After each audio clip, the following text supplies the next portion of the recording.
Okay, good afternoon, everybody. I'm very excited to be hosting this panel. We've got a very illustrious group of individuals here, and we are tackling the topic of, is there a global consensus in crypto? So before I even level set and set the stage for a conversation, I just want to introduce who's actually in this panel. So to my left is Jeremy Allaire, the CEO of Circle, which went public this year. It is the stablecoin provider USDC, but what's really notable is Circle's IPO really opened the U.S. capital markets, and it has now led to a flood of tech IPOs.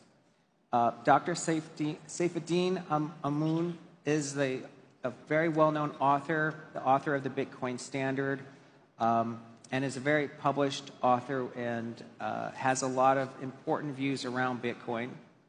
We have Brad Garlinghouse, the CEO of Ripple, who also recently just got married, so congratulations. Thank you. Yeah. Oh, thank you.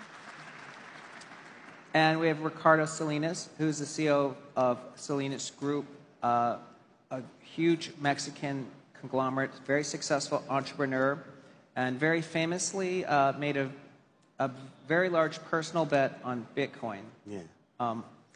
So let me level set by talking about a global consensus on crypto, because I want to juxtapose two very opposing views.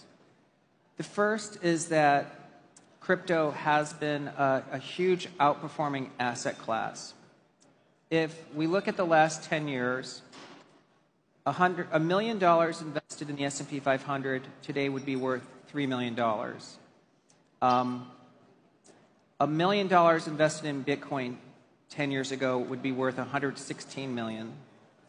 $1 million invested in Ethereum 10 years ago would be worth $500 million today. So as far as asset class performance, there is nothing even approaching the returns that have come from crypto.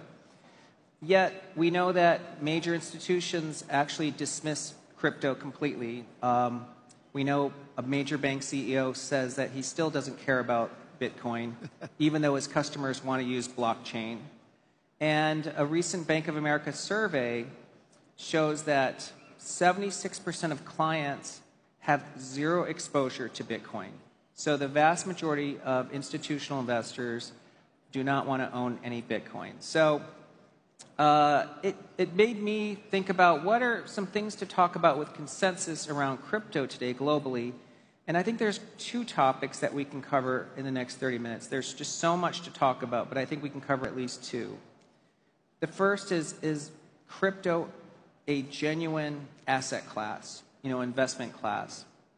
And the second is the consensus I believe that exists in this group is that crypto sits at the intersection today of two super cycles. One is Wall Street moving onto the blockchain, evidenced by stable coins, and eventually tokenization of assets. But it's also sitting, I think, going to play a very important role in agentic AI. And that means that any region that supports the growth of blockchain and invests in it is going to also be sitting at this important intersection. So perhaps to start with the first topic, I'd like to ask Dr. Saifedean, is crypto an asset class, and specifically Bitcoin?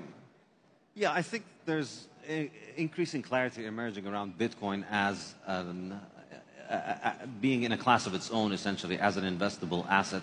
I think Bitcoin's demonstrated great product market fit. It's a decentralized currency. There's no issuer. There's no authority behind it.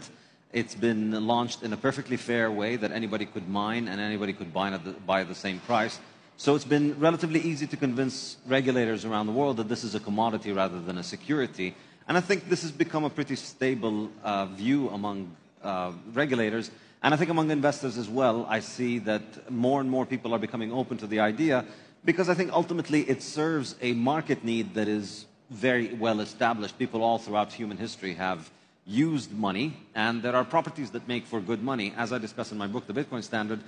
And there are these properties, I think if you look closely at Bitcoin, you'll see that as I like to explain it, it's the most advanced form of money. It's the hardest form of money that we have. Its supply grows at the lowest rate of any money ever discovered. And it is also the fastest money that we have. It allows for international clearance without having to go through political authority. So this is becoming more and more appealing to people in capital markets, and I think there's more clarity in a regulatory manner for this, and I think we're going to be seeing more and more adoption worldwide. I think, the growth of Bitcoin has been tremendous over the past 16 years, and it's worked practically flawlessly, so I see it only increasing.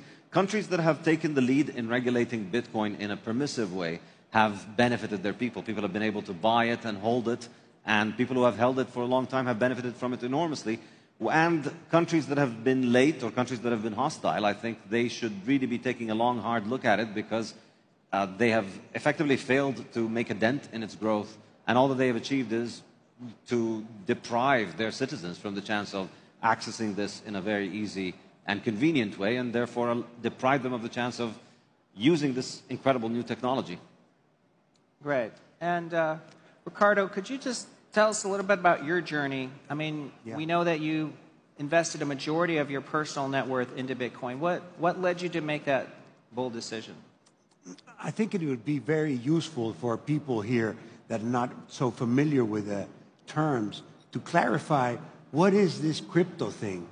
And in my idea, there's Bitcoin, there's stable coins, and then there's all the other tokens. That's crypto. Crypto is all tokens based on a blockchain. So which one are we talking about? When we say consensus on crypto, are we talking Bitcoin as the future of money? Are we talking stablecoin as the future of banking? Or are we talking other tokens as the future of new technology, decentralized open source? I think it's useful to have that conception in your mind. Now, personally, it's been a long journey. I started in 2013, so I'm very happy, of course, to be here. And a bit regretful that I didn't take it more seriously at the beginning. But the one message I would say to everybody else is, it's still early. And Bitcoin is the ultimate hard asset. Maybe a combination of Bitcoin and gold will save your savings from this pernicious debasement that's going on across all the currencies, across all the countries. Okay. And, when I think about the Bitcoin rationale, why investors buy Bitcoin, I think one of the principal things that draws them here is the idea that Bitcoin is digital gold. It's a store of value in a world that's increasingly digital. What do you all think about the idea of, is Bitcoin going to be attractive if gold itself is available on the blockchain? So that if gold becomes digitized and we can buy it as easily as we can buy Bitcoin, would we still want to own Bitcoin? The thing about tokenized gold is that you still have the counterparty risk. And you might show up there and there might not be any gold. The thing about Bitcoin is that the token itself, once you have it in your address, that's it. It's final settlement. So there's a big difference.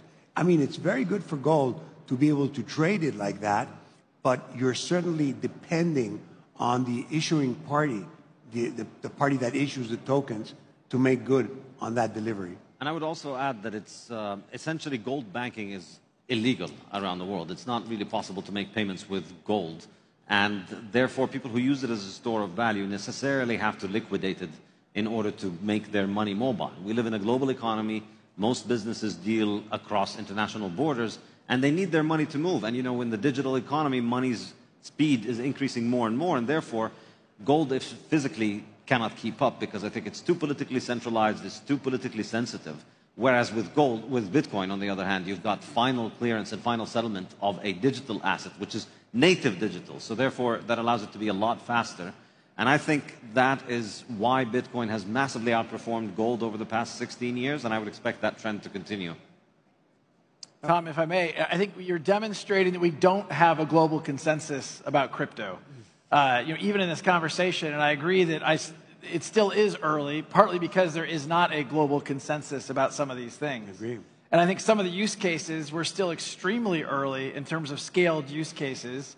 Circle is certainly one example that has started to have a scaled use case around a stablecoin. But I think the crypto industry, I agree, the next 16 years, I think will be better than the last 16 years because you'll finally see applications emerging that up until now have just been the store of value story or speculation. Okay. I just was told the prince is coming, so we're going to actually have to end this conversation soon. So perhaps to wrap up, I could just go around really quickly. Jeremy, do you have any final words on this topic? Obviously, we're coming at it from a very different vantage point. I actually agree with the consensus between the Bitcoin adherents. I think that everything they say is accurate. We also have the need for everyday medium of exchange that can be used at scale, at internet scale. And I think what we've seen happen with dollar digital currencies, with stable coins, is effectively creating a new internet-based infrastructure for fiat. And fiat will continue, but we're seeing essentially the same technological change that happened for data, communications, information, software being brought to money. And we're seeing a reconstruction of fiat as on a full reserve basis. So a sound money principle where you can have safe, fully reserved dollars and you can transact them effectively at internet scale, at internet speed, at virtually no cost. And that is converging, as you noted, with the machine economy, with machine-programmed money. And I think I would share also the view that we're still in the very early stages of this. I think over the next 5 to 10 years, the transactional activity with all this will probably be 1 million x larger than it is today. And so there's plenty of opportunity to build. Okay, I think I've been told we just need to wrap it up here. Thank you, everybody. Thank you. Thank you. Thank you.